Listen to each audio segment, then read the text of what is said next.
This is an early summer ritual, turning on the in-ground sprinkler system. This old screwdriver from my great-grandfather. It's all rounded off from the past, but it's been perfect for, as I'll show you in a moment, trying to dig out those sprinkler heads that just get buried over winter, and you just have to keep probing till you can get them and get them to pop up. First step is pre-programming the controller, get the date, time, set up the start times for the zones and how long you want each zone to go. And then I just use the manual going through each one zone at a time.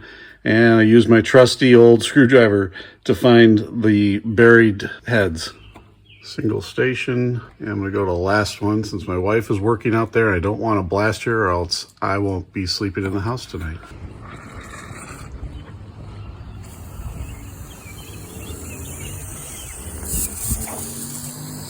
There's a buried one right there. So,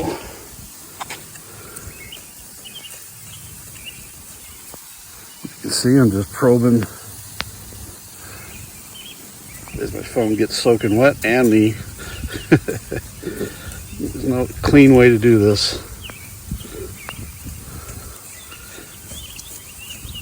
And you start to see the flow of water gets more and more.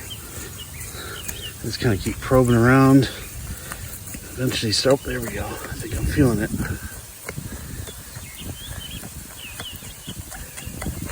There she goes. Clean her off. Let her get some of that mud off there. There's 4 on that little extension, and there's supposed to be a bunch here. And it looks like a lot of them are not coming up, so I'm going to be getting real wet. I like to clean off the tops of any spray heads, get those little globs of mud and grass off there. Again, you kind of know where they are, but you can see a little bit of water coming out here, so I'm just going to start probing.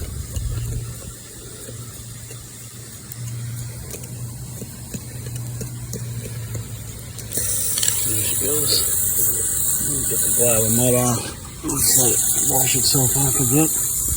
And as you can see, these are buried very deeply. They were even 17 years ago. The sprinkler company put them in way too deep, and now they're always a pain. So I've got probably 3 or 4 I gotta go and try to probe for, and they're not in a nice line either.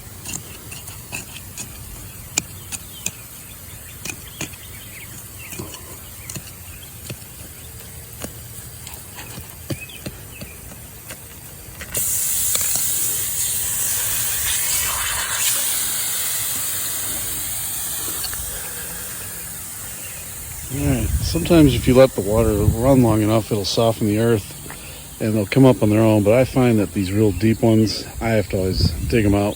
They need some assistance. Finding them can be kind of tricky sometimes. Like I know there's at least one there, so there's probably one somewhere in the middle here. I should know after 17 years. It's either 1 or 2, and so I'm forgetting. Kind of see water build up down here. Sometimes you can start to hear it once you start probing. It's hard though, and you'll hear it even get squishy. But usually if you get right between the two, you'll eventually find it. You can almost feel it. The earth gets real loose as the water's been running in those heads down there. But it's still tricky. I sometimes come in at an angle knowing I'm getting close to it. Right, oh, I think I hear it maybe down there. If you start to, you never know, sometimes it's just a rock too. Again, you kind of feel the earth, it's really smushy. So you know you're getting close. Oh, and then she turns off. Okay, turn it back on. Kind of see some water is really flowing around here. So I think we're getting close.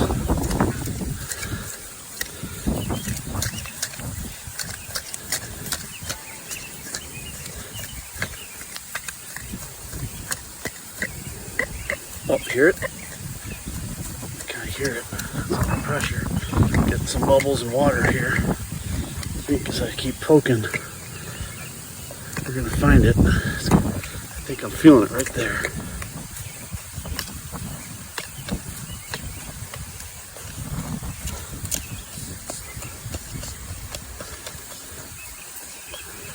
There she is.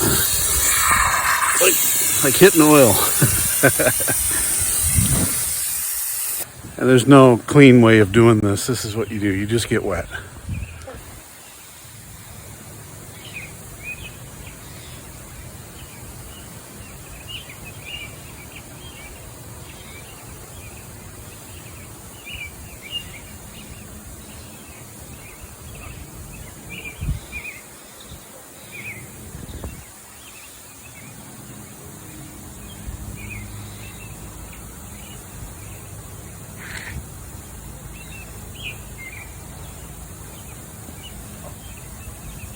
Got one.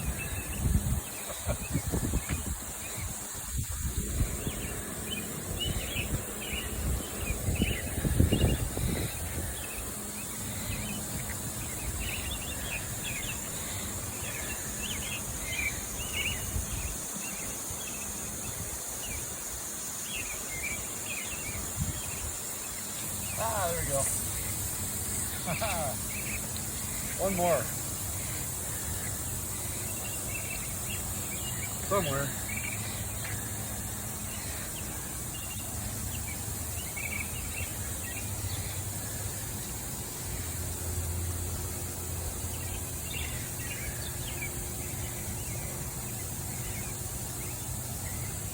You got to feel the wet side is wetter, and you start to hear when you poke.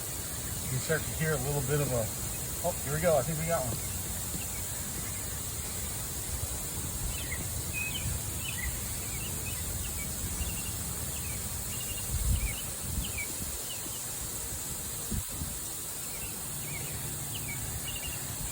Definitely getting some water.